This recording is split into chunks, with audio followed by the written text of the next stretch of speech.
안녕하세요, 여러분. 혹시 은퇴하고 나면 뭐가 제일 걱정되세요? 아마 많은 분들이 돈을 떠올리실 텐데요. 근데 사실 진짜 위험은 생각지도 못한 곳에 있을 수 있습니다. 오늘은요, 이 건강이라는 걸 단순히 나이 드는 과정이 아니라 내 평생의 자산을 지키는 가장 중요한 투자로 만드는 법에 대해 이야기해 보려고 합니다. 자, 그럼 질문 하나 드릴게요. 여러분이 평생 모은 노후 자금을 위협하는 가장 큰 위험 요소, 과연 뭘까요? 주식시장의 변동성? 아니면 생각보다 적은 저축액? 놀랍게도 정답은 바로 우리 몸 안에 숨어 있을지도 모릅니다. 월 300만 원. 이 숫자가 뭘 의미할까요? 만약 우리가 아파서 혼자 생활하기 힘들어지고 누군가의 돌봄을 받아야 할 때 매달 우리 통장에서 그냥 사라지는 돈입니다. 평생 정말 힘들게 모은 은퇴 자금이 이 간병 비용 때문에 순식간에 녹아내릴 수도 있다는 거죠. 바로 이 지점에서 우리는 생각의 전환이 필요합니다. 아산병원 노년내과의 정희원 교수는 이렇게 말합니다. 미래에 필요할지 모를 돌봄을 예방하는 것.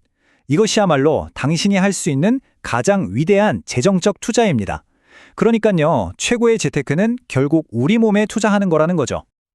그럼 어떻게 해야 우리 건강에 현명하게 투자할 수 있을까요? 그 답을 찾으려면요, 우선 우리가 노화와 현대의학에 대해 갖고 있는 아주 흔한 오해부터 풀어야 합니다. 정희원 교수가 들려주는 한 환자 이야기로 시작해 볼게요. 이걸 보면 덧셈 의학의 함정이 뭔지 바로 알 수 있습니다. 그러니까 증상이 생길 때마다 약을 하나씩 그냥 더하기만 하는 방식이 우리를 얼마나 위험하게 만드는지 한번 보시죠. 이 악순환, 정말 끔찍하지 않나요? 시작은 그냥 흔한 수면제 하나였어요. 근데 이 약 때문에 환자가 혼란스러워하고 치매 비슷한 증상을 보이니까 다른 병원에서 덜컥 치매약을 처방한 거죠. 근데 그 치매약은 또 소화불량을 일으키고, 그래서 위장약을 추가했더니 이번엔 이 위장약이 인지 기능을 더 떨어뜨려서 어지럼증이 생기고 결국 또 다른 약이 추가됩니다. 약이 약을 부르는, 충분히 막을 수 있었던 재앙이었던 셈이죠. 그래서 정 교수가 우리에게 딱 묻는 거예요.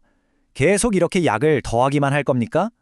문제의 근본 원인을 찾아서 오히려 해가 되는 것들을 빼는 접근법, 바로 뺄셈 의학으로 생각을 바꿔야 한다고 아주 강력하게 이야기합니다. 여기서 진짜 핵심 개념이 나옵니다. 바로 속도예요. 주민등록증에 찍힌 나이는 그냥 숫자일 뿐입니다.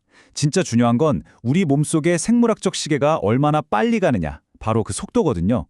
어떤 사람은 실제 시간 1년이 흐를 때 8개월만큼만 늙는가 하면 다른 사람은 2년씩 팍팍 늙어버리는 거죠. 이 미세한 차이가 수십 년 동안 쌓이면 노년의 건강 상태는 완전히 달라질 수밖에 없겠죠? 좋아요. 그럼 이 노화의 시계에 이 속도를 늦추고 오랫동안 건강하게 독립적으로 살려면 대체 뭘 해야 할까요? 정 교수는 우리 삶의 질을 튼튼하게 받쳐주는 4가지 핵심 기둥을 이야기합니다. 이 4가지 기둥은요, 첫째, 나에게 중요한 것, 즉 내 삶의 목표와 가치고요. 둘째, 우리 몸의 기능인 이동성. 셋째, 기억력, 기분, 잠을 포함하는 마음 건강. 그리고 마지막으로 만성질환이나 약을 잘 관리하는 의학적 문제입니다. 이 4가지는 서로 꽉 맞물려 돌아가는 톱니바퀴 같아서 하나가 무너지면, 특히 이 이동성이 약해지면 모든 게 도미노처럼 와르르 무너질 수 있어요. 그렇다면 우리가 가장 먼저, 가장 단단하게 지켜야 할 기둥은 뭘까요? 네, 바로 다른 모든 것의 기초가 되는 이동성입니다. 지금부터 이 이동성에 대한 가장 큰 오해 하나를 시원하게 깨부셔 보겠습니다. 우리 걷기만 꾸준히 하면 만사 오케이다, 이런 말 진짜 많이 하잖아요. 저도 그렇게 믿었고요. 하지만 과학은 조금 다른 이야기를 합니다. 과연 걷기만으로 우리 몸이 약해지는 걸 막을 수 있을까요? 이 표를 보시면 진짜 흥미로운데요. 우리가 흔히 유산소 운동이랑 근력 운동을 같이 하면 무조건 좋다고 생각하잖아요. 근데 순서나 방법을 잘못 선택하면 오히려 근육이 크는 걸 방해하는 간섭 효과라는 게 나타날 수 있다는 겁니다. 쉽게 말해, 열심히 운동했는데 효과가 반으로 뚝 떨어진다? 좀 억울하잖아요. 다행히 해결책은 아주 간단합니다. 이 간섭 효과를 최소화하고 운동 효과를 최대로 끌어올리는 방법이 있어요. 첫째, 가능하면 근력 운동을 유산소 운동보다 먼저 하세요. 둘째, 장거리 달리기보다는 사이클처럼 근육 손상이 덜한 유산소를 선택하는 게 유리합니다. 마지막으로, 만약 같은 날 두 운동을 다 한다면 최소 6시간 정도는 간격을 두는 게 좋습니다. 자, 그럼 구체적으로 목표를 어떻게 잡아야 할까요? 세계보건기구 WHO가 딱 정해졌습니다. 이게 최소 기준이에요. 일주일에 빠르게 걷기 같은 중간 강도의 유산소 운동을 150분 하거나 아니면 달리기처럼 격렬한 운동을 75분. 그리고 여기에 반드시 추가해야 할 게 있습니다. 바로 전신 근력 운동을 일주일에 최소 2번 이상 하는 겁니다. 그런데 말이죠. 이렇게 열심히 운동 계획을 세워도 이걸 다 물거품으로 만드는 아주 무서운 복병들이 우리 일상에 숨어 있습니다. 바로 우리의 젊음을 조용히 그리고 아주 확실하게 갉아먹는 습관들이죠. 정 교수는 그중에서도 최악의 조합, 빌런으로 딱 2가지를 꼽습니다.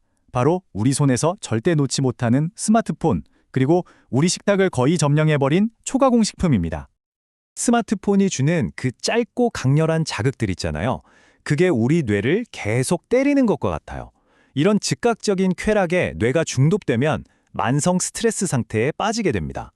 결국엔 책 한 권을 진득하게 읽거나 조용히 산책하면서 얻는 그런 진짜 백의 즐거움에서는 아무런 기쁨도 느끼지 못하게 되는 거죠. 25%.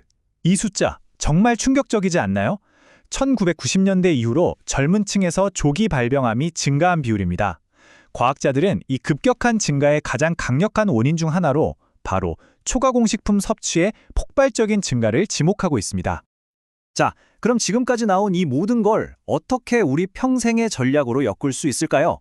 다시 맨 처음으로 돌아가서 돈과 투자의 관점으로 한번 살펴보겠습니다. 건강관리도 재테크처럼 연령대별 포트폴리오가 필요해요. 20대와 30대에는 좋은 습관으로 노화 속도를 최대한 늦추는 적립식 투자에 집중하고요. 50대, 60대가 되면 이미 생긴 만성질환을 잘 관리해서 자산을 지키는 위험관리 모드로 전환해야 합니다. 그리고 70대 이후에는 기능이 떨어지는 걸 막는 자산 보존에 총력을 기울여야 하는 거죠. 이게 핵심입니다. 오늘 하는 운동, 오늘 먹는 건강한 식단, 이게 그냥 사라지는 게 아니에요. 전부 여러분의 건강 통장에 차곡차곡 쌓이는 겁니다. 그것도 세상에서 가장 강력한 이자인 복리로 말이죠.